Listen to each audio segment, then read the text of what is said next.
भारत बनाम वेस्टइंडीज। दोस्तों, वेस्टइंडीज के खिलाफ खेले गए चौथे टी20 मुकाबले में लगभग हार चुका था भारत। फिर अंतिम के ओवरों में अक्षर पटेल और संजू सैमसन ने खेली आतिशी बल्लेबाजी और नामुमकिन को मुमकिन करते हुए वेस्टइंडीज के जबड़े से जीत को छीनकर दी क्रिकेट इतिहास की उन्हें चौथे ही टी20 मुकाबले में सबसे शर्मनाक हार। नमस्कार दोस्तों, स्वागत है आपके अपने पसंदीदा क्रिकेट चैनल क्रिक अबोबो में। दोस्तों, इस वीडियो में हम आपको भारत और वेस्टइंडीज के बीच लॉडरहिल अमेरिका में खेले गए चौथे टी20 मुकाबले की पूरी रोमांचक हाईलाइट आपके सामने परोसने वाले हैं। लेकिन दोस्तों, वीडियो में आगे बढ़ने से पहले अगर आपको भी संजू सैमसन और अक्षर पटेल की विस्फोटक तूफानी बल्लेबाजी पसंद आई हो तो हमारे इस वीडियो को लाइक करके चैनल को अभी के अभी सब्सक्राइब जरूर कर दे। तो दोस्तों, जैसा कि आप सभी जानते हैं कि इस समय हमारी टीम इंडिया वेस्टइंडीज दौरे पर है, जहां पर दोनों ही टीमों के बीच 5 टी20 मुकाबलों की रोमांचक सीरीज खेली जा रही है। जहां अब तक खेले गए 3 टी20 मुकाबलों में से शुरुआत के दोनों ही टी20 मुकाबले में वेस्टइंडीज की टीम ने शानदार प्रदर्शन कर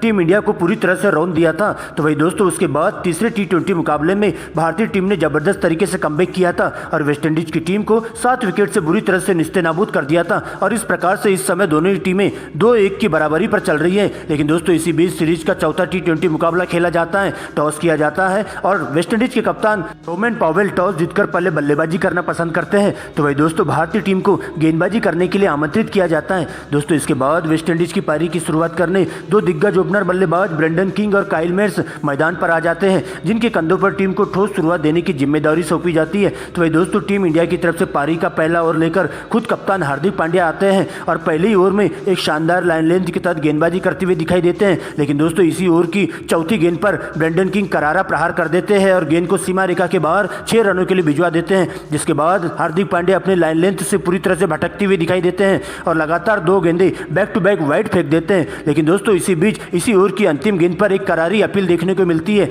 जहां पर ब्रेंडन किंग लेग साइड में कट करने के चक्कर में विकेट कीपर संजू सैमसन को कैच दे बैठते हैं। लेकिन दोस्तों, डीआरएस लेने पर क्लियर हो जाता है कि गेंद बल्ले का बिल्कुल भी बाहरी किनारा नहीं लेती है और अंपायर इस गेंद को वाइड करार दे देते हैं। लेकिन दोस्तों, अगले ही ओवर में सबसे पहले 2 चौके और 2 डबल की मदद से अर्शदीप को 10 रन कूट देते हैं। लेकिन दोस्तों, इसके बाद तीसरे ओवर में अक्षर पटेल की एंट्री होती है, जिनका 6 रनों से स्वागत करते हैं काइल मेयर्स और इसी ओवर की अंतिम गेंद पर एक करारा चौका जड़ देते हैं। लेकिन दोस्तों, इसके बाद दोनों ही सलामी बल्लेबाज ताबड़तोड़ अंदाज में बल्लेबाजी करना शुरू कर देते हैं और देखते ही देखते पावर प्ले के खेल में दोनों ही बल्लेबाज बिना विकेट खोए स्कोर बोर्ड पर 44 रन टांग देते हैं। दोस्तों, इसके बाद 7वें ओवर में एक बार फिर से अक्षर पटेल की एंट्री होती है, लेकिन दोनों ही सलामी बल्लेबाज अपने ही अंदाज में बल्लेबाजी करना जारी रखते हैं और भारतीय टीम के स्पिनर गेंदबाजों की पूरी तरह से बत्तियां उछेड़कर रख देते हैं। जहां पर सबसे पहले अक्षर पटेल को टारगेट करते हुए एक ही ओवर में काइल मेयर्स 2 छक्के और 2 चौके कूट देते हैं। तो वही दोस्तों, इसके बाद यूसी चहल को भी बैक टू बैक 3 करारे चौके और एक सिंगल की मदद से 13 रन कूट देते हैं और देखती ही देखती दोनों ही सलामी बल्लेबाज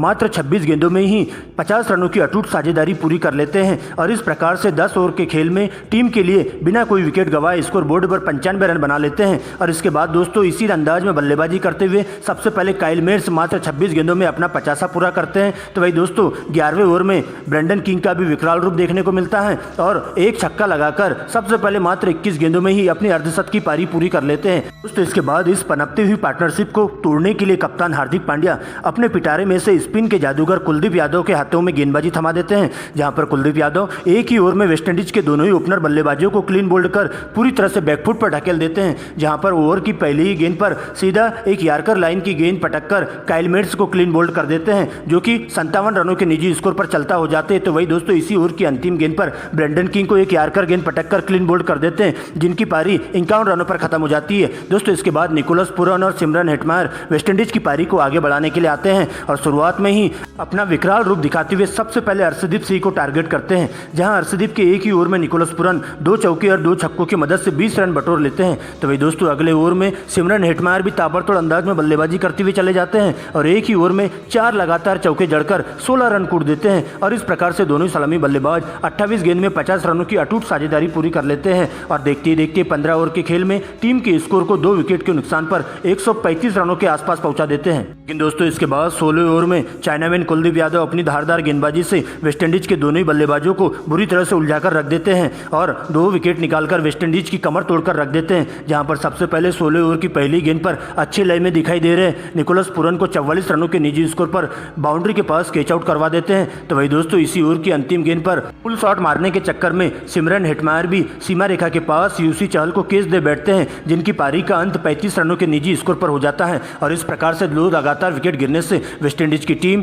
संकट में आ जाती है। दोस्तों इसके बाद वेस्टइंडीज की पारी को आगे बढ़ाने खुद कप्तान रोमन पॉवेल और रोमारियो शेफर्ड मैदान पर आते हैं और अंतिम के ओवरों में ताबड़तोड़ अंदाज में बल्लेबाजी करते हुए भारतीय गेंदबाजों की जमकर क्लास लेते हैं और देखते ही देखते दोनों ही सलामी बल्लेबाज पूरे 20 ओवर के खेल में टीम के स्कोर को 4 विकेट के नुकसान पर स्कोर बोर्ड पर 209 रनों तक पहुंचा देते हैं और टीम इंडिया को 210 रनों का विशाल टारगेट दिया जाता है। दोस्तों इसके बाद भारतीय पारी की शुरुआत करने के लिए एक बार फिर से 2 दिग्गज ओपनर बल्लेबाज यशस्वी जायसवाल और शुभमन गिल भारतीय पारी की शुरुआत करने मैदान पर आते हैं। जबकि दोस्तों वेस्टइंडीज की ओर से पारी का पहला ओवर लेकर तेज तर्रार गेंदबाज ओबे मकाई आते हैं, जहां पर पहले ही ओवर की पहली ही गेंद पर यशस्वी जायसवाल ओबे मकाई को एक ब्यूटीफुल सी कवर ड्राइव के साथ भारतीय पारी का 4 रनों से आगाज करते हैं। लेकिन दोस्तों इसी ओवर की अंतिम गेंद पर एक और बड़ा शॉट मारने के चक्कर में सीमा रेखा के पास 4 रनों के निजी स्कोर पर कैच आउट हो जाते हैं और इस प्रकार से यशस्वी जायसवाल की पारी का अंत हो जाता है। दोस्तों इसके बाद टीम इंडिया को आगे बढ़ाने के लिए एक बार फिर से मिस्टर 360 डिग्री के नाम से मशहूर अपने सूर्य कुमार यादव मैदान पर आते हैं और आते ही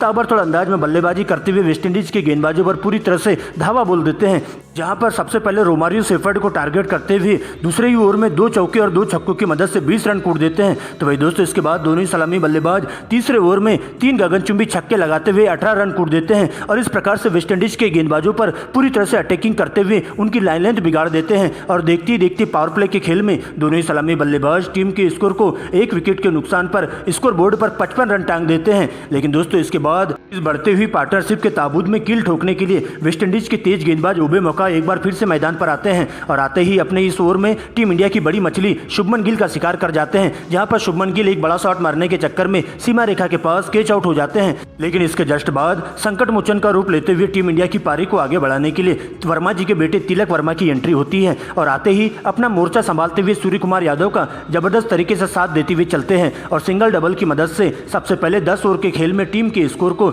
2 विकेट के नुकसान पर 85 रन बना लेते हैं। लेकिन दोस्तों लगातार बढ़ते स्ट्राइक रेट को देखते हुए टीम इंडिया के दोनों ही सलामी बल्लेबाज अपने हाथ खोलते हुए दिखाई देते हैं और इसके बाद अपने ही अंदाज में बल्लेबाजी करते हुए 5वें गेयर में बल्लेबाजी करना शुरू कर देते हैं, जहां पर सबसे पहले अकील हुसैन को टारगेट करते हुए सूर्य कुमार यादव का विकराल रूप देखने को मिलता है और एक ही ओवर में 3 गगनचुंबी लगातार छक्के जड़ देते हैं। तो दोस्तों इसके बाद अगले ओवर में तिलक वर्मा भी 2 पुल शॉट की मदद से 2 बाउंसर गेंदों को सीमा रेखा के बाहर 6 रनों के लिए भिजवा देते हैं। लेकिन दोस्तों इसी ओवर की चौथी गेंद पर सिंगल रन लेने के चक्कर में रोमारियो शेफर्ड के द्वारा रन आउट हो जाते हैं और इस प्रकार से तिलक वर्मा की पारी का 44 रनों के निजी स्कोर पर अंत हो जाता है। लेकिन दोस्तों इसके बावजूद भी सूर्य कुमार यादव की बल्लेबाजी पर कोई इफेक्ट नहीं पड़ता है और अपनी शैली में बल्लेबाजी करते हुए देखते ही देखते अपने अर्धशतक की ओर लौट जाते हैं। यहाँ अल्जारी जोसेफ के अगले ही ओवर की पहली ही गेंद पर एक ब्यूटीफुल सी कवर ड्राइव की मदद से मात्र 23 गेंद में ही सूर्य कुमार यादव के बल्ले से 50 रन पूरे हो जाते हैं। लेकिन दोस्तों इसी ओवर की अंतिम गेंद पर एक और बड़ा शॉट मारने के चक्कर में सीमा रेखा के पास सूर्य कुमार यादव कैच आउट हो जाते हैं और इस प्रकार से सूर्य कुमार यादव की पारी 51 रनों के निजी स्कोर पर अंत हो जाता है। लेकिन दोस्तों इसके बाद भारतीय पारी को आगे बढ़ाने के लिए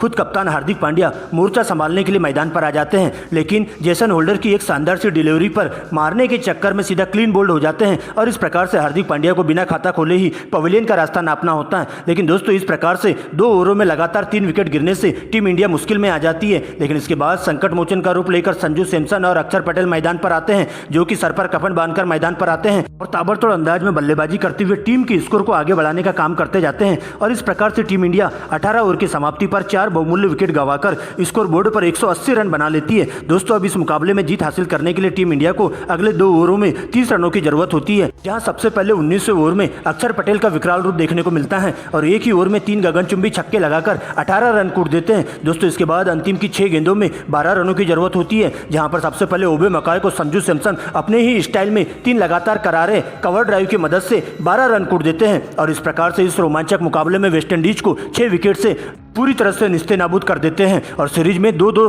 की बराबरी पर आ जाती है।